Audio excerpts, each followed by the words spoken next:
Halo teman-teman, ketemu lagi dengan saya Putu TA, Kepala Suku Mojo, dan kali ini kami datang ke kampus dan di salah satu fakultas terbesar di UGM, yaitu Fakultas Sosial Politik. Ilmu sosial politik. Ada ISOPOL. I-nya dua. Ilmu sosial dan ilmu politik. Ilmu sosial dan ilmu. Kalau dulu Visipol ya?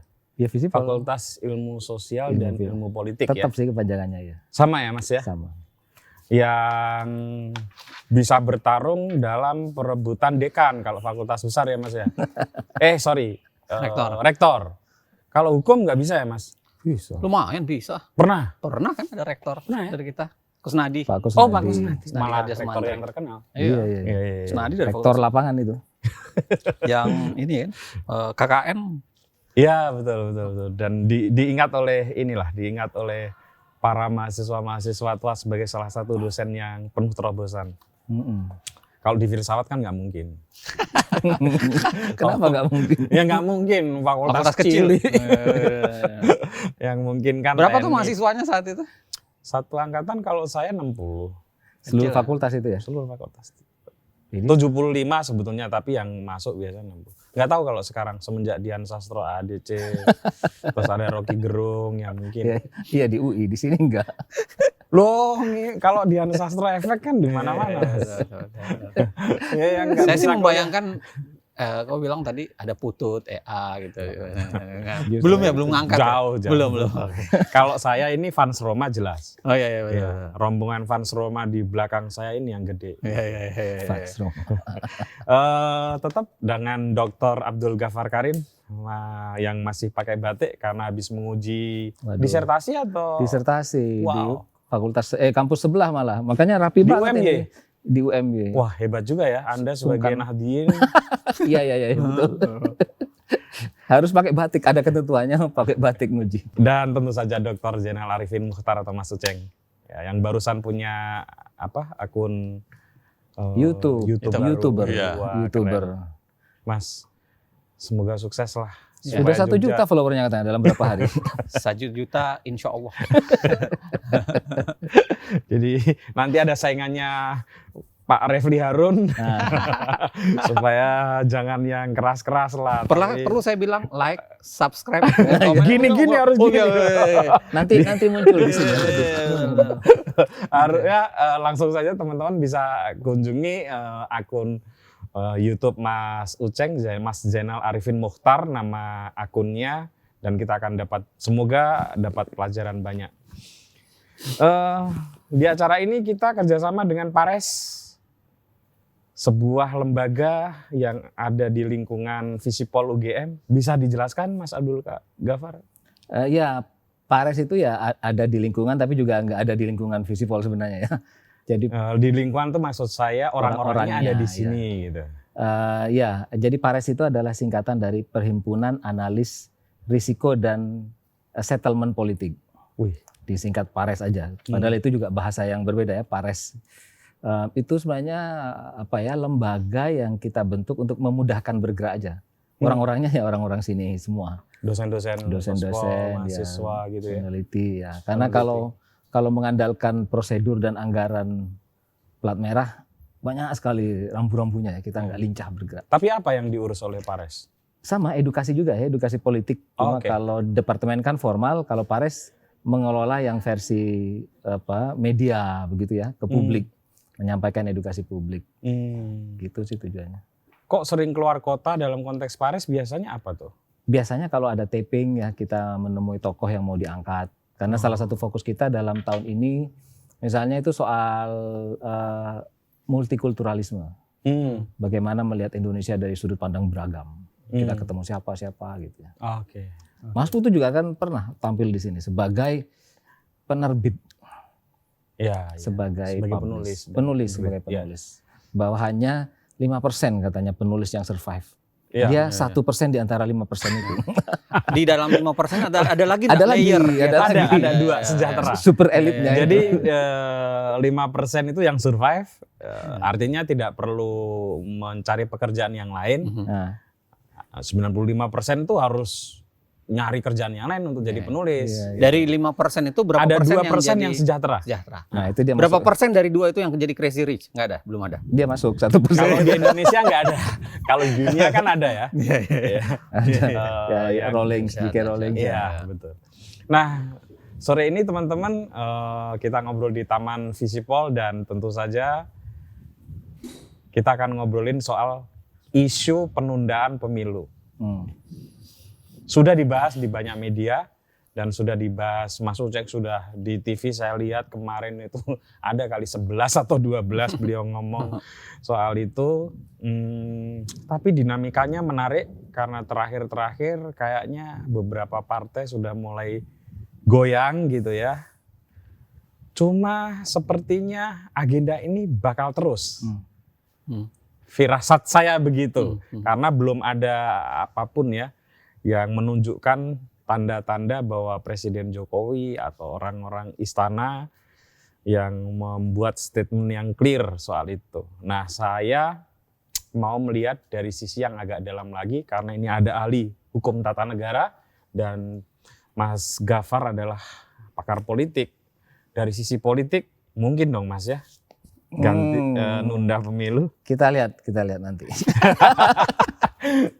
Apa kalau dari kenapa sisi nggak enak jadi posisi saya gini? kalau dari sisi teori politiknya mungkin nggak?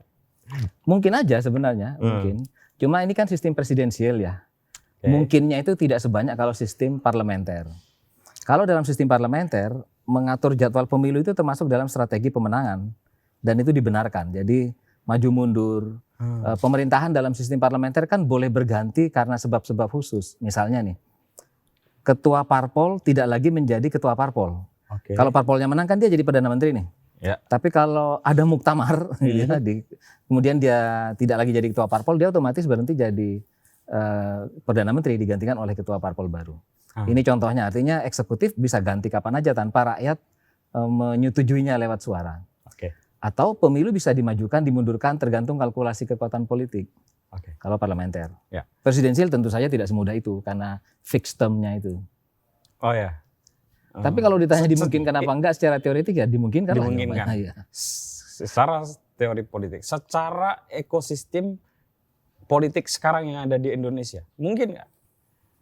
Secara ekosistem politiknya ya, dimungkinkan sebenarnya ya. Dalam arti sebab-sebabnya ada sebab-sebab yang masuk akal. Ada COVID, ada munduran agenda-agenda penting, ekonomi, perlambatan. Dan kita kan sudah pernah menunda dan memajukan. Tahun 46 kita sudah mau berpemilu sebenarnya. Undang-undangnya sudah ada, tapi mundur terus mundur. Tahun 55 baru jadi. Setelah itu transisi ke Orde Baru itu disepakati pemilu tahun 69. Tapi mundur lagi 2 tahun ke 71. Kita pernah maju pemilu kan, habis 97 pemilu, 99 pemilu lagi. Iya. Kalau dari segi, kalau ya saya ulangi kalau ya. Nggak apa-apa Mas. Kalau dari beberapa variabel apa yang diomongkan banyak orang sebenarnya agak masuk akal ya. Iya, beban ekonomi. Kemungkinan krisis ya kan, COVID, terus agenda-agenda pembangunan yang strategis belum selesai. Artinya itu memungkinkan karena tahun 69 salah satu alasannya adalah pemulihan ekonomi.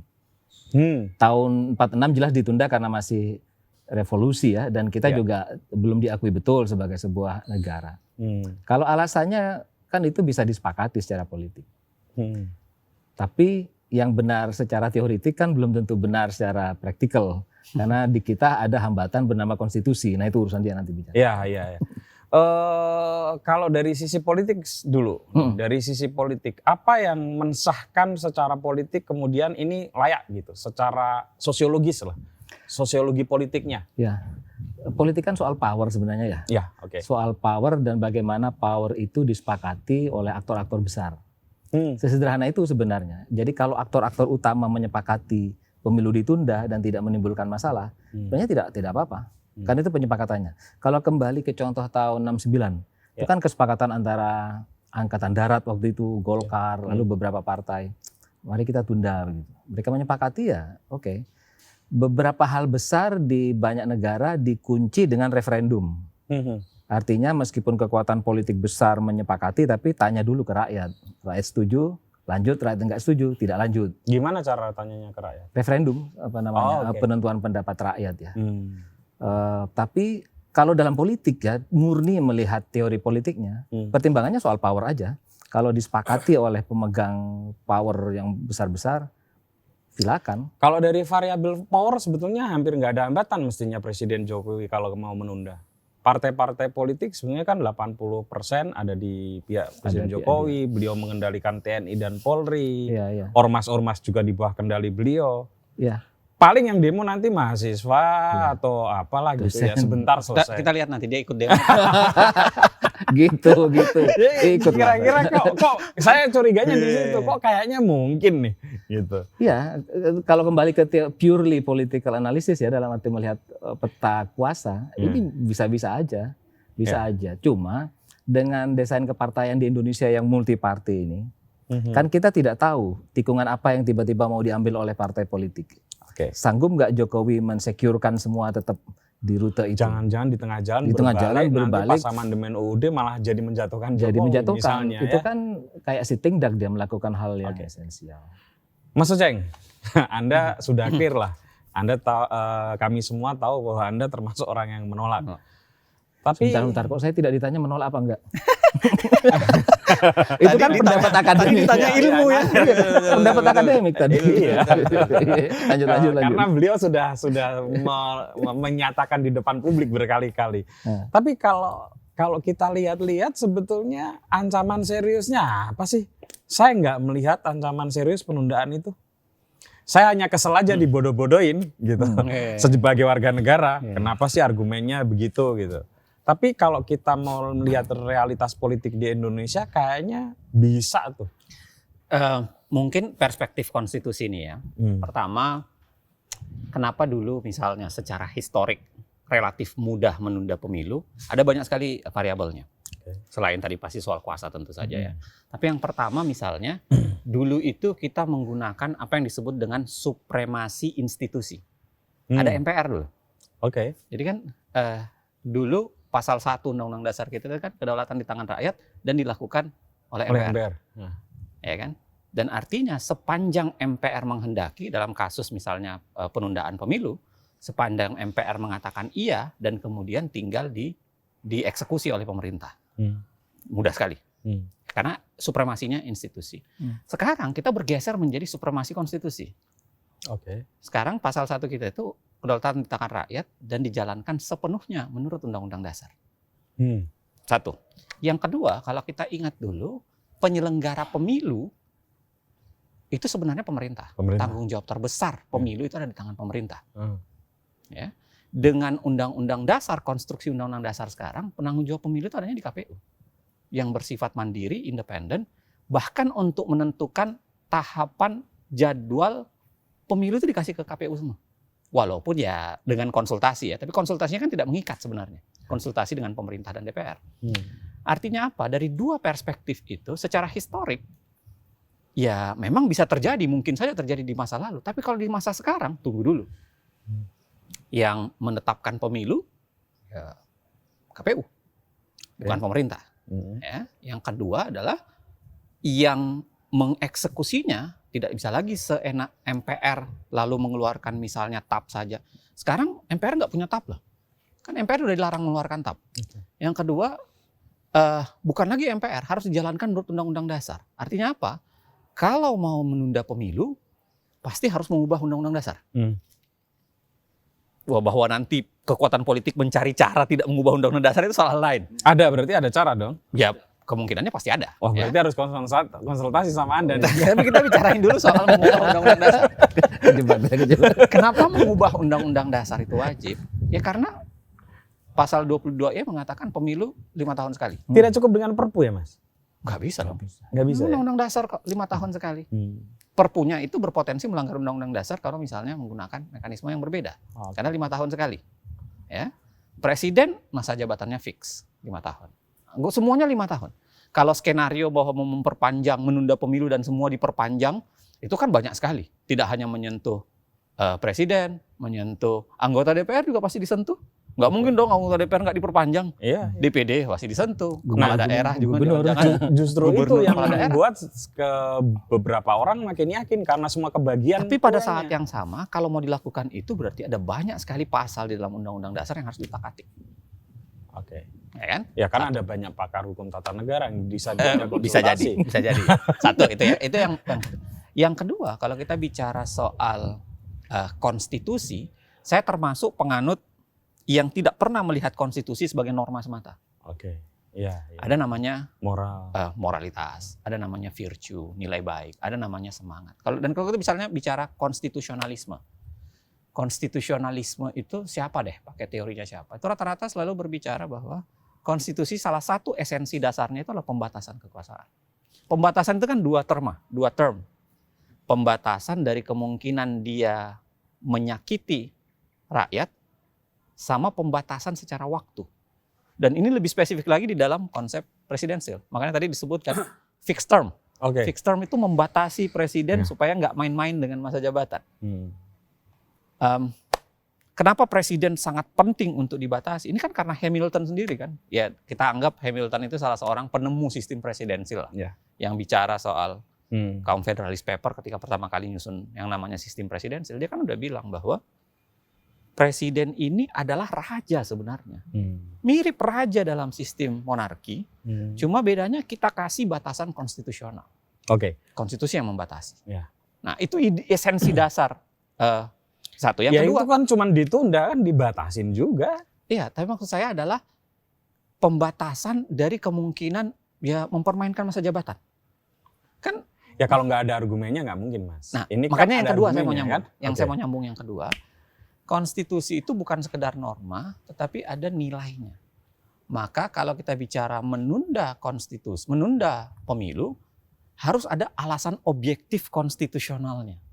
Jangan alasan dibuat-buat dong. Objektif konstitusional itu dalam artian dia bisa diperiksa secara rasional, bisa dinilai secara sosiologis, memiliki akar filosofis, dan dia punya dasar yuridis. Kalau kita bicara soal itu. Oke. Nah, kita periksa misalnya. Kalau misalnya bicara soal COVID, mohon maaf, ini kayak bergerak berbeda nih. Indonesia kan sekarang naga-naganya kayak mau endemi nih. Ya. Inggris sudah Inggris katanya. sudah, Indonesia kayak mau endemi. Iya. Hari ini kan PCR sudah nggak usah kalau Iya. mau keluar daerah. Betul. Orang mendarat dari luar negeri Betul. tidak perlu lagi Tapi karantina. resiko pose COVID-nya yang diomongin kan bukan karena COVID. Oke, tapi saya kalau misalnya alasan COVID, dan ingat waktu kita sedang tinggi-tingginya COVID, toh kita melakukan pilkada. Oke. Pilkada itu saya mengatakan pemilu lokal tapi rasa nasional. Ya. 237 kabupaten kota Negara, saya seumpama pihak yang mendukung nih ya negara masih punya duit waktu itu. satu. Tapi kalau kita periksa lagi kalau duit itu kan logika anggaran. Anggaran itu kan sudah tertata. Termasuk khususnya anggaran yang multi years. Itu pasti sudah tertata. Persiapan untuk pemilu 2024, persiapan kalau misalnya ditunda, persiapan untuk ini sudah ada semua tuh. Posnya, udah siapin. Sama kita periksa misalnya dengan pengeluaran negara. Kita contoh IKN aja deh. Oke. IKN itu untuk groundbreaking-nya itu butuh sekitar 19 triliun. Groundbreaking. Oke. Tahapan pertamanya itu kalau nggak salah ya, datanya kalau nggak salah ya, 118 ya. 110 kalau nggak salah, 110-118 triliun tahapan pertama. Nah, bandingkan dengan pemilu yang KPU hanya minta sekitar 50-an dan dulu tahun 2019 itu hanya 26 kalau nggak salah. Ya total 30-an dengan lain-lain pengamanan lain-lain. dalam itu. Jadi relatif. Iya, tapi itu baru pemilu presiden dan DPR. Karena nanti kalau itu dieksekusi harus ada pemilu. Kalau sekarang daerah. kira-kira Belum lagi. 80-an katanya. Oh iya, gede banget. Permintaan KPU kan 50-an. 50-an. Tambah Permintaan pengamanan KPU. segala macam itu. Itu sudah dengan rentetan pemilu daerahnya. Iya. Ya tetap gede ya, 80. Plus, kalau kita bilang plus, kita kan bicara soal sangat mungkin untuk mengurangi pembiayaan pemilu. Oke. Banyak sebenarnya yang bisa dikurangi. Ya. Ongkos ini bisa menggerak ongkos misalnya kalau yang saksi. Nah, Itu kan banyak banget yang sebenarnya bisa diutak-atik kalau kita mau pakai logika itu. Oke. Nah, menurut saya enggak lah. Bahkan Indonesia kalau kita mau pakai potret ekonomi, saya bukan ahli ekonomi. Iya. Indonesia Kalau kan pemilu makin dipuji. bergairah. Enggak, Indonesia dipuji soal pemulihan ekonominya. Oke. Kok tiba-tiba khusus untuk pemilu kita nggak punya duit gitu. Kan malu banget gitu. Indonesia itu meningkat ekonominya belakangan, bahkan sudah naik betul. Indonesia termasuk sudah plus gitu. Iya. Dipuji di Asia Tenggara, terbaik di Asia, bahkan Menteri Keuangannya pidato di mana-mana untuk mengatakan kita pemulihan terbaik. Lawang tiba-tiba ketika pemilu langsung bilang kita nggak punya duit gitu. Kayaknya nggak make sense gitu lah. Kalau potensi konfliknya gimana? Potensi konflik dalam artian Sosial, ya penyelenggaraan pemilu akan bikin keriuhan sehingga membuat tidak ya, ada kalau istilah bedanya. Caimin membuat freeze. Tidak ada bedanya pemilu Ekonomi. 2024 dengan pemilu 2027 menurut saya kalau bicara soal ancaman. Oke. Karena potensinya juga sama kan. Toh juga Jokowi nggak bisa lagi mengajukan diri di situ. Semuanya start dari zero juga. Oke. Bahkan begini, misalnya, saya mengatakan ada kondisi objektif yang mungkin bisa menunda pemilu. Taruhlah misalnya, kita nggak minta nih, wah Rusia dengan Ukraina gila-gilaan, tempurnya, perang dunia terjadi.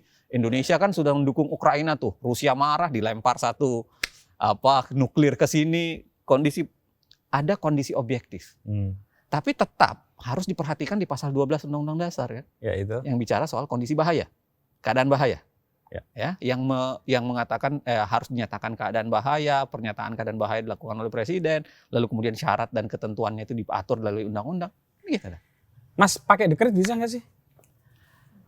Dekret ini ya sebenarnya barang yang relatif haram sebenarnya. Enggak, pertanyaan saya kan clear. Bisa nggak pakai dekret? Saya mengatakan dekret sudah tidak bisa dipakai. Satu, Kenapa? karena dia tidak punya dalam susunan konstruksi hukum ketatanegaraan kita, nggak ada lagi. Loh, bukannya sistem presidensial ada dekret? Oh enggak. Enggak ya? Karena kalau kita bicara soal sumber dari segala sumber hukum kan Pancasila. Oke. Lalu kemudian ada Undang-Undang Dasar, Ya. ada Undang-Undang dan lain sebagainya. Dekret tidak memiliki posisi apa-apa di situ. Satu. Yang kedua adalah kalau kita belajar sejarah, salah satu supaya orang tidak keliru ya. Oke. Ketika dijatuhkan Gus Dur, Heeh. itu bukan karena Bulog Gate. Iya, Itu karena tapi dekret. karena dekretnya itu Betul. dianggap sebagai melanggar undang-undang dasar. Nah, ini bedanya. Kalau di zaman Gus Dur, kekuatan yang pro Gus Dur dengan yang anti Gus Dur banyakan yang anti Gus Dur. Enggak. Tapi kalau sekarang kekuatan ada di ini power ya maksud saya. Itu berarti Ada ilmu di- politik ya? Ada di Jangan nanya undang-undang Anda nih. Orang hukum nih. Enggak, Kalau maksud ilmu saya politik, kalau kayak gitu di dekret terus nggak ada yang bisa kalau menuntut ilmu presiden. politik silahkan. Silahkan tanya ke beliau gitu. Iya. Tapi kalau secara konstruksi ketatanegaraan saya mengatakan Iya, iya. bahwa Gus Dur dijatuhkan karena menjatuhkan produk yang sama. Dekret. Iya, tapi Presiden Soekarno bisa. Karena dulu berbeda konstruksinya. Ya, dulu berbeda konstruksinya. Oke. Dalam artian Termasuk power. dulu memang pada saat yang sama dulu ya ada kondisi-kondisi objektif ya. Jadi Oke. kayak misalnya presiden sedang melawan ya liberalisme dalam tanda kutip. Ya karena gejala Gus Dur demokrasi itu liberal dan terinspirasi lain juga sebagainya. dengan Presiden Soekarno. Persis, dan itu menjadi alasan untuk menjatuhkan kan. Artinya MPR pernah menggunakan logika bahwa menjatuhkan karena tiba-tiba dia melakukan dekret, membekukan DPR dan lain-lain sebagainya. Nah, kalau logika itu dipakai sekarang, kita akan uji logika hukumnya. Nah, kalau logika politik soalan dia nih, Iya, iya. soal Mas Gafar. Iya, iya. Tapi kalau logika hukumnya harusnya bisa diuji dong. Bagaimana konsistensi melihat posisi dekret ya dalam konstruksi ketatanegaraan. Dari sisi hukum tata negara, kalau Presiden Jokowi mengeluarkan dekret, apa risiko dia? Saya sih sebenarnya mengatakan resiko terbesarnya ya dia melakukan pelanggaran besar terhadap Undang-Undang Dasar. Dan kemungkinan di-impeach. Kalau impeach kan soalan politik ya. Ya. Masuknya akhirnya nanti di DPR, DPD, dan MPR. Oke. Tapi maksud saya adalah dia melakukan penghinaan terhadap Undang-Undang Dasar. Kenapa? Karena Undang-Undang Dasar tidak mengenalkan. Artinya nggak ada risiko politik, itu risikonya risiko etik. Resiko hukumnya jelas. Karena kalau kita bicara Undang-Undang Dasar yang dikenal itu sebenarnya kan di pasal 12 keadaan bahaya. Lalu apa risiko ketatanegaraannya maksud saya? Kalau Presiden keluarin dekret, Gini-gini tunda ya. nih. Dekret 59 itu dikeluarkan Soekarno itu masih dalam konteks keadaan bahaya. Pasal 12. Undang-Undang Dasar dia pakai logikanya. Makanya begitu dia dekret, dia ubah ketentuan soal keadaan bahaya. Dia keluarkan PNPS 59 bulan November. Jadi setelah dia dekrit 5 Juli, dia keluarkan aturan baru soal keadaan bahaya yang itu memang semacam menguatkan ya konstruksi kemungkinan untuk menangani keadaan bahaya dalam kaitan dengan geliat politik. Jadi logika Pak Karno, logika Soekarno waktu itu dia menggunakan dalam konteks pasal 12. Nah, sekarang saya nggak tahu nih, apakah Jokowi mau melakukan hal yang sama dan berani melakukan hal yang sama, atau kemudian bagaimana konsistensi kita melihat konstruksi penggunaan logika pasal 12 itu di dalam ketika mengeluarkan dekret. Nah, karena sekarang dengan menggeser sistem presidensil kita menjadi diatur lebih berdasarkan konstitusi, supremasinya diatur oleh konstitusi, itu membuat presiden ya mau terikat dengan pasal 12. Ketentuan pasal 12 mengatakan apa? Kalau dia mau menyatakan keadaan bahaya, dia menyatakan itu dengan keputusan yang diatur dengan undang-undang. Mas Gafar, tadi udah mulai disinggung-singgung. Ada nggak kemungkinan Presiden Jokowi mengeluarkan dekret? Sekarang ya, kecil Untuk kemungkinannya. pemilu? Kecil kemungkinannya. Kenapa? Saya yakin dia mengkalkulasi risiko politik yang besar ya. Bahwa dekret itu bukan pilihan yang populer. Dan dia tidak cukup punya power seperti yang dilakukan oleh 2 presiden dulu yang pernah melakukan dekret. Gus Dur itu kan punya power, punya basis sosial besar. Berani dia mengeluarkan dekret. Soekarno apalagi gitu ya, dia simbol negara ini gitu. Simbol negara ini dan peluangnya disediakan. Jangan lupa Bung Karno itu tidak keluar dari keinginan sendiri, ada Nasution di belakang dia. Iya, tapi dari hitung-hitungan konsolidasi kekuatan politik saya kira Jokowi lebih hebat dibanding Gus Dur. Cuma karakter Jokowi saya kira dia pengennya yang mengeluarkan itu nggak dari tangan dia gitu loh. Pengennya satu Dipaksa oleh ekosistem orang lain. politik ya yang kemudian memungkinkan beliau untuk menunda pemilu. Karena gini, kalau saya pelajari ya, isunya itu kan pergeserannya menarik ini, Mas Uceng juga ya. Kalau saya periksa lagi nih, isu-isu menjelang ke tunda pemilu, itu kan awalnya Jokowi 3 periode. Terus Jokowi bisa ikut pemilu lagi karena 3 periode itu. Ya ada diputuskan, terus kemudian dia boleh ikut pemilu lagi. Artinya boleh mengikuti pemilu lagi gitu. Nah kemudian bergeser ke tunda pemilu. Artinya sebetulnya ini satu kompromi politik di kepala para pendukung Jokowi juga ini. Karena ini yang paling memungkinkan gitu. Dan cara membangun isunya saya kira juga menarik. Karena dikeluarkan yang pertama oleh orang-orang dari luar, kemudian para tokoh partai dan mulai tokoh-tokoh ormas gitu. Termutakhir kan Gus Yakut ya yang bilang ya ini Masuk ide akal. yang masuk akal gitu ya. Gus Yahya.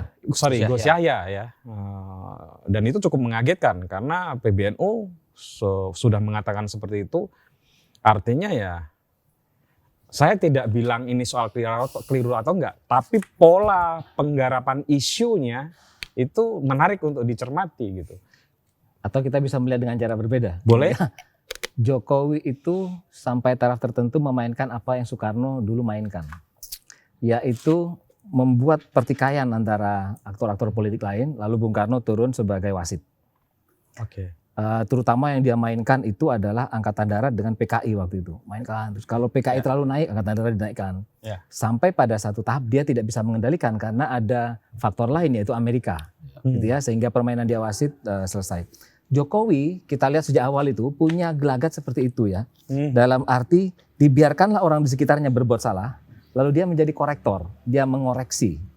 Dia adalah cure terhadap persoalan.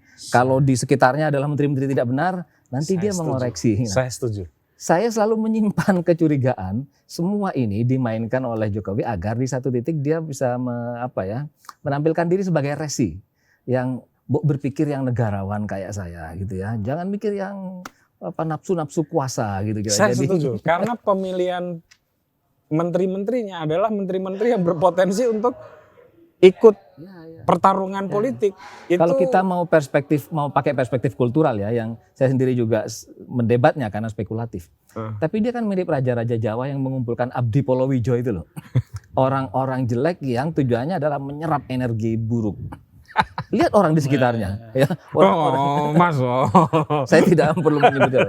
Ada beberapa Sepanjang orang. nggak nyebut nama nggak apa-apa. Ya, orang-orang UGM di situ semua. Tidak termasuk orang UGM yang saya bilang. Orang luar ini, orang luar. Tapi ada loh, jadi dibiarkan celemongan gitu ya, nanti Jokowi yang mengoreksi. Jadi saya khawatir ya kecanggihan berpikir kita nggak masuk ke situ sebenarnya.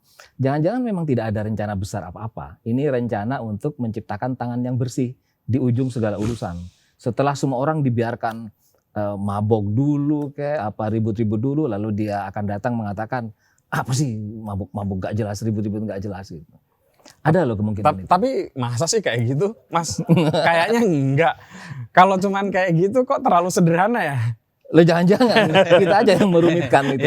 Karena toh hambatannya Mahfud ya, sebelum nanti saya dikira mendukung penundaan ini gara-gara tadi berbicara soal tadi kan sikap akademik. Anda tidak mendukung penundaan, Saya tapi tidak memberikan legitimasi teoritis gitu. Bukan, saya mengatakan bahwa secara teoretik bisa gitu ya. Tapi saya juga tidak saya menolaknya begitu. Nah, sebelum dianggap mendukung oleh penonton dianggap mendukung penundaan, saya kira perlu kita sampaikan bahwa tadi kan baru rasionalitas teoretiknya, rasionalitas konstitusionalnya kan sudah menutup semua. Secara sosiologis dan power politik, secara konseptual bisa, tapi kan enggak begini. Secara dari segi power, tadi saya bicara soal power dan negosiasinya. Dulu negosiasi power di awal ya, kalau kita pakai contoh Soekarno, bagaimana dia bisa mengutak-atik negara dengan gampang. Itu karena hal-hal besar yang dinegosiasikan. Currency-nya itu hal besar. Beberapa saat sebelum dekret ini, kalau kita kembali ke dekret lagi tadi, itu ada potensi kemenangan ideologi Islam terhadap Pancasila di Konstituante. Wah, itu yang jenggotnya mulai panas itu banyak. Banyak sekali yang khawatir kalau Islam yang jadi dasar negara. Itu hampir loh. Natsir sangat kuat. Mau voting tahun-tahun 57, kemudian ditunda sampai Soekarno mengatakan Konstituante gagal. Peneliti semua mengatakan nggak ada gejala Konstituante gagal. Digagalkan. Konstituante itu pasti berhasil. Cuma kalau berhasil Islam yang dasar negara kan. Soekarno nggak suka. Nasution punya kepentingan lain. Dia tidak suka TNI hanya menjadi alat yang mati. Alat yang pasif dari negara. Kita ingat dulu tahun-tahun 58 itu ada pidato yang terkenal dia yang disebut sebagai jalan tengah TNI yang kemudian jadi dui fungsi ABRI. Jadi currency yang dibahas oleh Soekarno dengan Nasution itu adalah currency besar, ideologi posisi negara. Nah sekarang currency yang dibicarakan Jokowi dengan partai-partai pendukung itu kecil-kecil. Yaitu barang-barang material yang pragmatis. Alokasi proyek, posisi, bukan ideologi. Saya tidak yakin pertukaran powernya akan memungkinkan Jokowi punya nyali itu. Jadi kalau tadi saya menggambarkan secara teoretik tapi juga ada kemustahilan secara praktis ya. Karena peluang-peluang dia untuk melakukan langkah besar itu nyaris tidak ada, sehingga akhirnya yang saya curigai ini adalah kompleksifikasi berlebihan yang ada di benak kita aja. Jangan-jangan yang dibayangkan Jokowi jauh lebih sederhana dari itu. Anda juga merasa Pak Jokowi tidak berkepentingan dengan isu penundaan pemilu? Saya mau ngutip tulisan Mojok yang mengatakan bahwa kalau Jokowi berkata sesuatu, lihatlah sebaliknya. Itu kan Agus Mulyadi juga. Iya, Agus Mulyadi itu yang tuliskan. Itu kalau jadi kalau marah Pak Jokowi selalu. Iya, dan itu selalu muncul di timeline kalau. Iya, Agus Mulyadi terus tuh. Biar nanti dia yang menghadapi Pak Jokowi. Tapi maksud saya begini nih. Yang pertama kalau kita lihat, tapi saya ingat betul soal dekret ya, karena memang itu salah satu alasan saya kenapa waktu itu saya jadi juri dan memilih disertasi Adnan Buyung Nasution itu menjadi disertasi terbaik waktu mau mendapatkan gelar Muhammad Yamin Constitution Award. Saya waktu itu jadi yang soal konstitusi.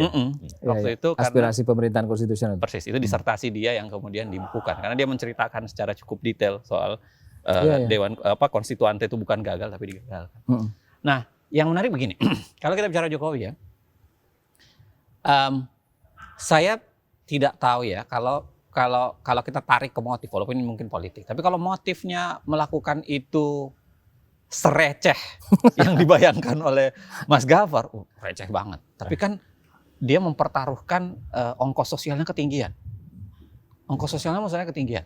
Orang ribut, orang ini, atau jangan-jangan Ya memang. tapi udah ribut kayak gini Pak Jokowi nggak ngomong juga. Nah, kita nggak tahu ya kapan waktu tepatnya untuk dia kalau memang mau pakai logikanya Mas Gafar Resi tadi itu. Nah, tapi yang kedua, kalau menurut catatannya yang kita kan baca ya dari Tempo, CNN dan Tempo lain-lain itu jelas loh sebagainya. mengutus orang yang nggak sembarangan. Persis. Jadi jelas menunjukkan bukan. bahwa itikat itu dibangun oleh Pak Jokowi sendiri, ya, termasuk lobi-lobi ke partai. Kita membayangkan begini, orang kayak Erlangga itu mana mau? Lawang dia sudah kampanye kok, udah korban duit kok, udah siap paketnya, bahkan konon sudah siap menyampaikan sama siapa dia akan berpasangan. Tiba-tiba dikatakan bahwa menunda. Tapi mungkin dia butuh waktu karena nggak naik-naik. Terlepas Butuh waktu ya. 2 tahun Bisa lagi jadi. misalnya. Atau misalnya Caimin kayak kan gitu juga. Karena nggak naik-naik ya mungkin butuh waktu 2 tapi tahun Muhaimin lagi. Dia punya pasangan misalnya di Sulawesi Selatan itu udah penuh dengan Amran Sulaiman. Udah ada di Ya kalau mana-mana. Pak Amran kan dijodohin ke semua orang. Iya, kayaknya. maksud Pak saya Anies adalah- Baswedan juga gitu. Maksud saya adalah saya nggak terlalu yakin kalau itu kehendak pribadi partai. Ya, saya nggak terlalu yakin. Ya. Bisa jadi memang benar laporan Tempo atau dugaan beberapa teman-teman soal adanya dorongan, ada upaya ancaman misalnya mengirimkan orang-orang tertentu untuk menjelaskan dan kemudian meminta itu.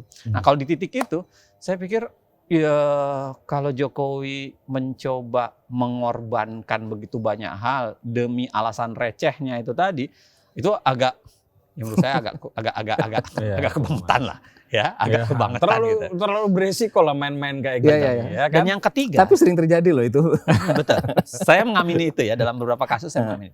Tapi yang ketiga, saya selalu mengatakan kenapa ongkos sosialnya kegedean? Karena bermain-main dengan masa jabatan itu salah satu ciri negara tidak demokratis sebenarnya. Tidak ada negara demokratis yang bermain-main dengan masa jabatan. Indonesia yang lagi tidak demokratis ini menurut semua assessment lagi turun. Makanya Flawed demokrasi ya. paling Apakah enggak. Ya, yang Jokowi- ngomong dosen politik lah saya. Enggak, apakah berarti Jokowi ingin menyatakan bahwa kita tidak demokratis? Jadi bermain-main dengan masa jabatan. Coba lihat, third-termism itu adanya di negara-negara Afrika Sub-Sahara. Ya. Atau kalau misalnya kalau baca-baca teori soal autocratic legalism, konstitusional otoritarian, itu adanya di negara-negara Venezuela, negara seperti Rusia, atau kayak Turki, tulisan-tulisan yang jurnal yang begitu banyak menceritakan itu. Negara-negara yang jauh dari kesan demokratis. Nah, apakah Jokowi mau bertarung dengan mengatakan kami kembali ke square yang lebih tidak demokratis? Dan itu kan bisa berimplikasi sama Iya, iya, iya. investasi, bisa berimplikasi banyak Iya, itu. Tapi Jangan Meskipun tidak ya, kalau saya boleh masuk di situ Mas Silakan. Putut ya. Sebenarnya bahwa Indonesia tidak demokratis itu Jokowi tidak mengklaim pun hampir semua asesmen mengatakan Indonesia tidak demokratis. Satu, survei The Economist yang terkini itu mengatakan kita masuk dalam kategori flawed democracy. Demokrasi walaupun sih iya, naik dikit ya. naik dikit dari tahun lalu. Tapi itu pun katanya naiknya gara-gara putusan MK bukan karena pemerintah. Karena ada faktor yang Putusan menguntungkan. MK. Jadi flawed demokrasi kita ini, demokrasi yang salah, yang ada masalah. Belum lagi kalau kita lihat dari sudut pandang lain ya, religious freedom yang rendah. Ini makin lama kalau dilihat warna-warna di Indonesia kalau diarsir, Indonesia itu makin pekat warnanya sebagai negara yang menunjukkan religious freedom yang makin terbatas. Jadi bahwa Indonesia tidak demokratis itu sebenarnya jangan-jangan benar ya perilaku Jokowi itu sudah sejalan dengan survei-survei itu menuju ke demokrasi yang makin, karena gejalanya di pilkada kemarin kuat dan itu sudah terasa sejak tahun 2015 sejak judicial review soal kerabat segala macam. Ya. Itu kan membenarkan lagi apa-apa yang dulu kita tidak benarkan, yaitu kerabat dekat pejabat ikut mencalonkan diri. Ya. Dan Jokowi tidak nampak punya keberatan terhadap itu. Anaknya, menantunya masuk itu. Dimungkinkan tidak ada yang salah secara undang-undang ya, tidak ada yang salah karena itu sudah diubah. dibolehkan. Tapi kan kita bicara soal etik. Ya, kalau bicara soal etik kita seharusnya tidak bisa. Etik dan omongan. Saya ingat Ya, tulisannya itu Ari omongan. Dwi Payana soal itu, neo-feudalisme. Tulisan siapa? Ari Dwi Payana. Tapi itu tulisan lama. Ya, tulisan lama memang sebelum ini. Ya. Sebelum Ya, ini. tahu lah orang bisa ini ya. Memang makanya kalau kita bikin penelitian ilmiah, salah satu alasan kenapa harus ada tahun. Nah, itu kan memang itu pentingnya penelitian ilmiah, makanya Zainal Arifin Mokhtar 2021, 2022 bisa jadi Karena berubah. kontekstual. Siapa yang bisa tidak jamin nggak berubah? Minimal bacaan kita nambah kan berubah lagi. Iya. Bisa berubah, siapa aja bisa berubah. Iya, tapi maksud poin saya begitu Mas Putut ya, Hmm. bahwa jangan-jangan ini konsekuensi saja dari kemunduran demokrasi sehingga dia tidak ragu-ragu untuk memainkan isu itu. Jangan lupa Jokowi itu suka dengan big data loh. Langkah-langkah dia itu kita tahu sering didasarkan pada big data. Sehingga yang dia lakukan selalu nampak patut di depan publik. Yang sederhana aja, sepatu nih kayak sampean ini ya. Hitam pakai lilis putih. Iya. Nggak wangun dulu itu kan ya, orang pakai celana bahan, pakai sepatu kets Iya, gitu lah. betul. Tapi Jokowi pakai dan nampak patut itu. Sangat boleh jadi itu bagian dari analisis big data ya, yang itu loh yang disukai orang. Karena setahu saya cara Jokowi mampir di mana, naik apa kemana itu sangat didasarkan pada kalkulasi big data itu. Sehingga sekali lagi langkah-langkah harian dia itu patut. Nah, jangan-jangan yang sekarang pun itu bagian dari mematut diri di hadapan selera publik yang memang makin tidak demokratis. Bisa nggak kita tambah bobotnya misalnya dengan orang Jawa ini kan soal harga diri penting, harga diri politik. Jokowi merasa kalau dia kita berhenti legasi politik. Bukan orang Jawa dua-duanya. Berasa tidak fasih. Legasi politiknya belum tuntas nih, nggak bisa ninggalin apa-apa gitu. Bandara Kartajati, kereta cepat, tol Sumatera, nanti IKN ini belum jadi apa. Saya kurang setuju soal itu. Tapi kalau saya katakan ini tidak bermaksud membela dia ya. Ya, silakan. Infrastruktur, ya membela juga nggak apa-apa. Infrastruktur di beberapa tempat kan membaik dengan Oh cepat. iya. Yang mudik. Tapi kan itu- memang infrastruktur itu kelanjutan dari apa yang dulu dikerjakan oleh Pak SBY misalnya yang betul. Jawa ini ya. Artinya mudah bagi Jokowi untuk mengklaim sayalah yang melakukan. Kalau cuma itu, kalau cuma soal legacy. Karena memang terasa kok kelihatan hasilnya. Sebenarnya di situ aja udah selesai, dia publik akan mengenang. Artinya Jokowi sebenarnya dianggap berprestasi lah. Iya. Nggak perlu ragu-ragu. Secara nggak usah. objektif ya, meskipun harganya apa untuk prestasi itu kan pembicaraan lain ya. Tapi kelihatan ada infrastruktur segala macam. Jadi kalau kita menghitung legacy, sebenarnya dia punya. Saya nggak tahu lagi apa legacy dengan menunda pemilu ini yang dia cari itu. Ya untuk memperpanjang waktu untuk menyelesaikan beberapa infrastruktur yang pengen beliau selesaikan. Bisa jadi. Jadi gimana? Nggak tahu nih saya. Saya suka dengan catatannya Mas Gafar tadi bahwa kebiasaan dia untuk meminjam orang gitu. Jadi ya nabok itu kita kira nyilih tangan gitu. Nabok nyilih tangan. Nyilih tangan. Jawa Jadi, banget dia sekarang. lumayan lah.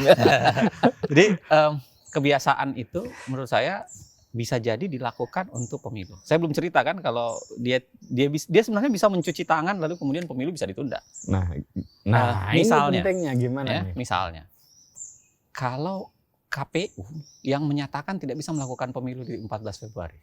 Oh. Kalau KPU yang menyerah.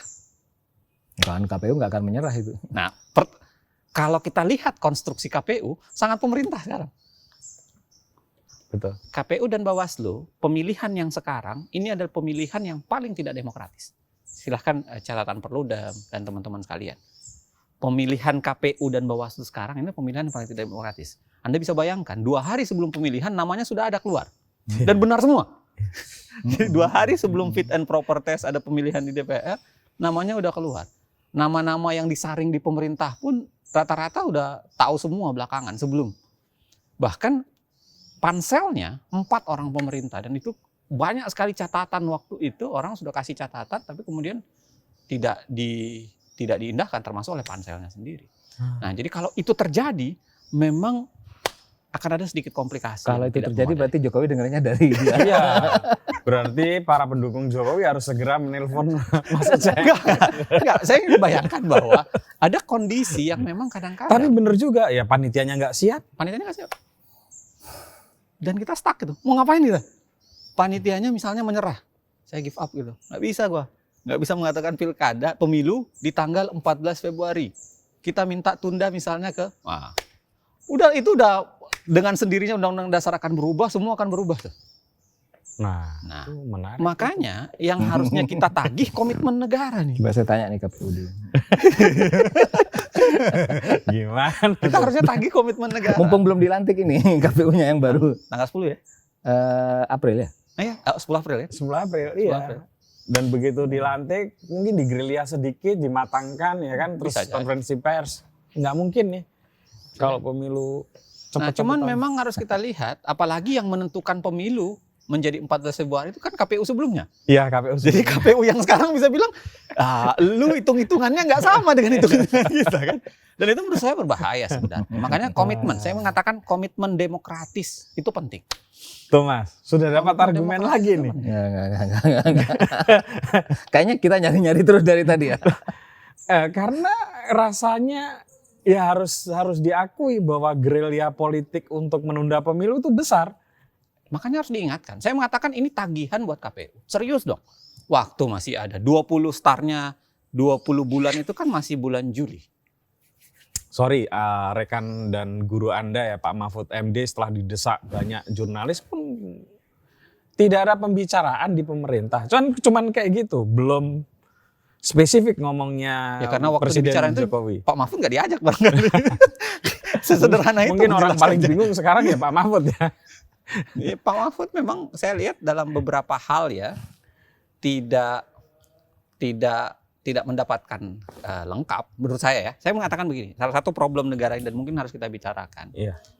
Karena saya melihat data itu nggak ada lagi data pembanding sekarang. Jadi data itu biasanya data negara dan mungkin dimonopoli oleh intelijen. Itu data negara itu kan salah satunya. Dulu paling tidak di zaman SBY, SBY membangun yang namanya UKP 4. Iya. UKP 4 itu ditaruh seorang teknokrat yang sangat menghargai data dan data dikelola dengan sangat baik oleh Kuntoro. Dan dia menjadi data pembanding pemerintah untuk melihat bagaimana sih sebenarnya yang terjadi di masyarakat, tidak sekedar untuk melihat data-data dari intelijen. Ya. Sekarang saya nggak tahu, tapi rasanya pemerintah tidak punya data yang cukup. Dan itu pun terjadi sebenarnya di Pak Mahfud. Beberapa pernyataan Pak Mahfud itu kan kayak mengulang saja apa yang dinyatakan oleh intelijen. Misalnya di kasus Wadas misalnya. Dia mengatakan tidak ada keributan. Ya betul. Lawang nyatanya laporan Komnas Iya. HAM menyatakan ada. Walaupun sangat memang- disayangkan, Pak Mahfud kan ya juga bisa browsing, bisa lihat medsos. Ini saya bilang secara ketatanegaraan memang Pak Mahfud punya kelemahan sebagai Menko.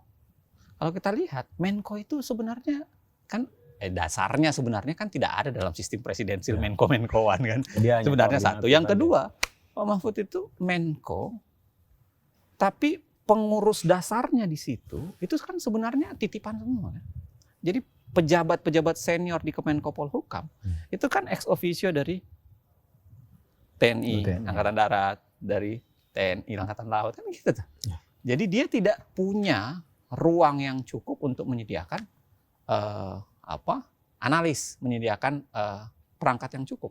Saya membayangkan seharusnya peran-peran ini seharusnya diambil oleh presiden langsung, secara langsung. Gitu ya. Ya, membangun data. Tapi presiden kelihatannya juga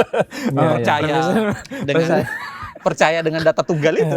Jadi ya berat kita untuk mendapatkan. Saya terus terang nggak terpikir ya dari sampai tadi bahwa KPU mungkin menyerah ya. Nah ini sekali lagi idenya Mas Uceng loh. Jadi Iya, kalau nanti teman-teman ada ampun, penundaan saya harus menyatakan ampun. Bukan begitu Mas Putu. Tapi masuk akal. Kalau itu dimungkinkan, saya nggak tahu nanti harus cek lagi karena mendadak muncul gagasan itu. Artinya yang harus kita kawal justru KPU agar tidak give up. Persis. Jadi itu gerakannya kayak 17-an Mas. Kalau panitianya angkat tangan ya gimana? panitianya jangan menyerah gitu ya. Artinya mari kita bikin gerakan. Karena ruangnya masih KPU panjang jangan nih. menyerah, Persiapan pemilu kan 20 bulan sebelum pemilu.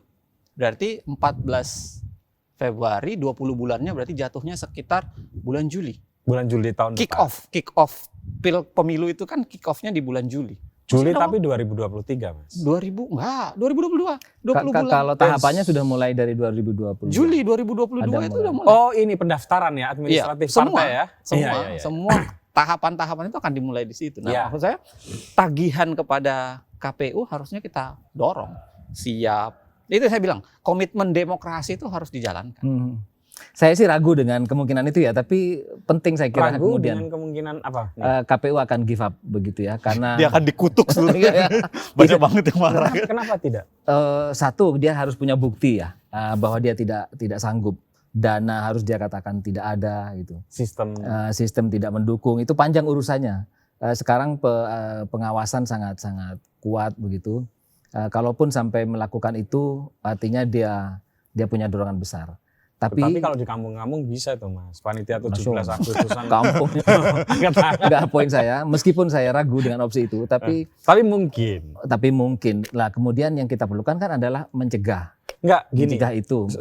Sebentar saya potong. Mas Uceng bukan hanya bilang soal kapasitas, tetapi dari prosesnya ada indikasi yang memungkinkan itu. Karena KPU karena dan tidak Bawaslu memang dalam tanda dikuasai, kutip kan? tidak begitu demokratis dan yang lain sebagainya gitu. Ada indikasi seperti itu. Tapi kalau itu kan tidak baru, Mas Putut. Sebenarnya intervensi kepentingan politik ke KPU Bawaslu selalu ada, terutama lewat fit and proper test. Cuma sekarang memang kentara sekali sejak pansel pun sudah clear itu pansel yang membuat saya ikut menerima ucapan selamat karena begitu disebut Abdul Ghaffar langsung orang-orang nelpon padahal belakangnya beda. Anyway, kalau soal tidak intervensi tinggi dari dulu itu. Cuma menurut saya menarik kita untuk mengawal agar KPU tidak main-main dengan opsi itu. Kalau perlu nanti begitu dilantik kita temui, ini kan teman-teman kita semua itu. Tanyain. Ente sanggup kan? Berarti teman-teman Nanda ini. Nah itu kenapa kemudian saya setuju dengan gerakan menolak penundaan pemilu. Jadi harus ada komitmen kita nih. Untuk mengingatkan bukan cuma mantengin presidennya kan. Mantengin MPR-nya gitu. Mantengin misalnya, lu jangan macam-macam ubah undang-undang dasar.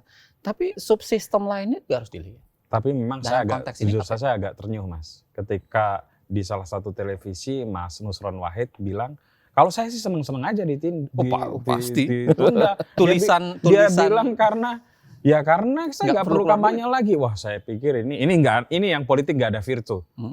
Tulisan Wah, itu sangat tidak layak diungkapkan ke publik. Walaupun batinnya ngomong gitu, mestinya itu mencederai. Tulisan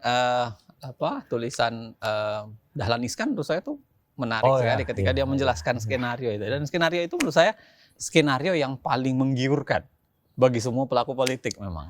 Terakhir nih Mas, sudah hampir 1 jam. Ini penting. Amandemen Undang-Undang Dasar ini tampaknya disetujui oleh semua partai dengan agenda masing-masing partai yang beda-beda. Dari kacamata hukum tata negara gimana? Dan nanti saya akan closing ke politik. Saya sih nggak ada masalah mau mengubah Undang-Undang Dasar sepanjang ada 4 pertanyaan dasar. Yang pertama, timing. Kita kan belajar ilmu politik hukum tata negara itu, perubahan Undang-Undang Dasar itu selalu ada timingnya. Harus ada momentumnya. Apa sekarang momentum rasional, konstitusional yang menyebabkan terjadi perubahan? Kita bikin Undang-Undang Dasar RIS, udah RIS 50, balik ke 59, bikin perubahan itu selalu ada momentumnya. Jatuhnya Soeharto, kita dipaksa menjadi RIS, ya kan, dan lain sebagainya.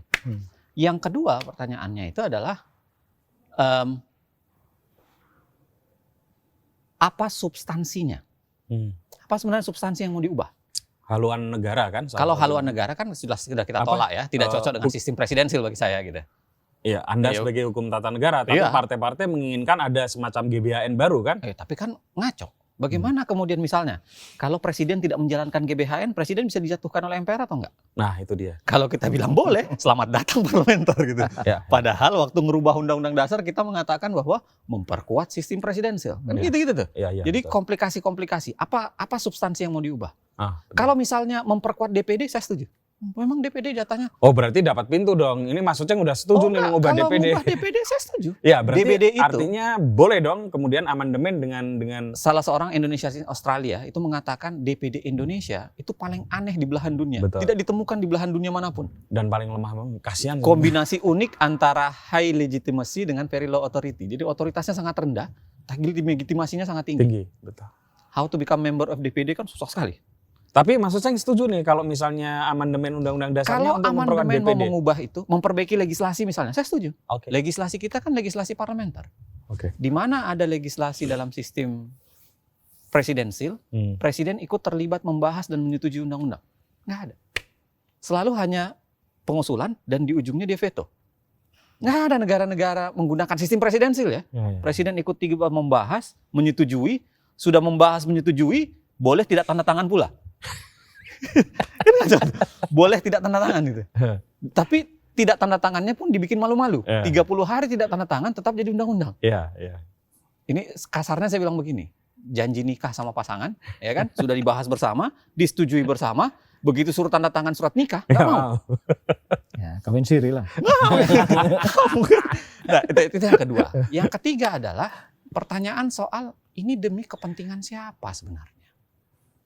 Kepentingan partai-partai. Nah, kalau kepentingan partai itu tentu menyalahi konstruksi undang-undang dasar yang kita bayangkan. Konstitusi itu ya salah satu esensinya adalah keinginan konstituen yang dikonstitutkan sebenarnya kan. Keinginan publik yang dikonstitutkan, yang diatur. Kalau hanya sekedar kepentingan publik kan menjadi berbahaya. Kalau kepentingan elit politik kan menjadi berbahaya. Oke. Itu nanti akan jadi catatan-catatan bahwa ya Indonesia autocratic legalism, Indonesia adalah konstitusional autokratik, otoritarian berbarut perubahan konstitusi dan lain-lain sebagainya. Nah, dan yang tidak kalah pentingnya adalah bagaimana peran publik, partisipasi publik. Ini yang keempat nih. Ini yang keempat, partisipasi publik. Oke. Kalau kita baca disertasinya Denny Indrayana itu kan dia bilang bahwa Undang-Undang Dasar 99 sampai 2002 itu membuat Indonesia menjadi sedikit lebih demokratis, tetapi dibuat secara sangat tidak demokratis. Proses perubahannya. Prosesnya tidak demokratis, Iya. tapi Karena tidak ada kontennya konsultasi demokratis. publik ya. Tidak ada pelibatan publik. Paling tidak kalau dibandingkan dengan Thailand. Oke. Thailand itu Mas, waktu ngerubah Undang-Undang Dasar, dia menerjemahkan ke dalam bahasa-bahasa daerah. Rancangan Undang-Undang Dasarnya loh, bukan Undang-Undang Dasar sudah jadi. Itu diterjemahkan dalam bahasa daerah, itu dibagi semuanya. Dan dicetak, kalau nggak salah saya ingat saya, 1/3 dari jumlah penduduk. Itu tahun berapa tuh? 9 berapa tuh? Thailand 97 ya? 97. Kalau sekarang lebih murah Indonesia. Harusnya bisa Ya, kan? karena kan bisa PDF sebarin lewat WA. 1/3 dari jumlah penduduk. Jadi dicetak itu 1/3 jumlah dibagi. Itu baru rancangan undang-undang dasarnya. Untuk mendapatkan masukan. Dia buka line telepon lebih 100, orang bisa ngasih masukan dan lain-lain sebagainya. Nah, itu yang membuat Denny kenapa menyimpulkan bahwa ya perubahan undang-undang dasar kita walaupun secara memang tidak demokratis, tapi melahirkan undang-undang yang lebih demokratis. Saya ulangi ya, berarti Mas Uceng untuk perubahan amandemen undang-undang dasar Sepanjang setuju? 4 pertanyaan itu dijawab, timingnya apa? Kepentingan publik kah atau kepentingan politik kah? Oke. Lalu kemudian partisipasi publik adakah? Mereka semuanya berperan sehingga menyimpulkan atau tidak?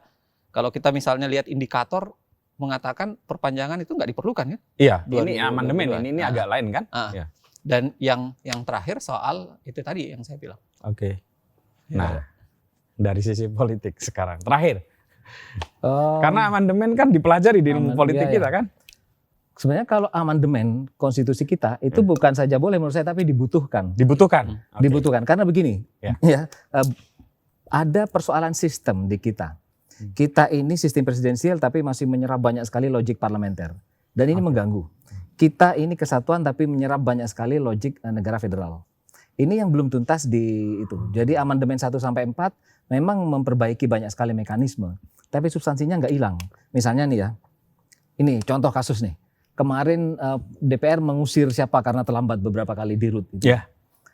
Krakatau Steel. Ya misalnya itu ya. Salah satunya. Itu salah, tapi yang lebih salah lagi DPR manggil dirutnya Krakatau Steel gitu ya. Oh, mestinya Karena tidak perlu, itu tidak urusannya dengan presiden, dengan eksekusi kekuasaan. Tapi kan dibenarkan itu Undang-Undang MD3 apa istilahnya sekarang Iya, itu MD3. membolehkan, dan itu Karena berpayung pengawasan kepada jalannya undang-undang. karena pengawasan, dan dia boleh memanggil menteri, boleh memanggil siapapun, memanggil orang itu ya untuk gimana sih? Sapuna. Sapuna bacanya itu diberikan, dan itu tidak ideal dalam sistem presidensial.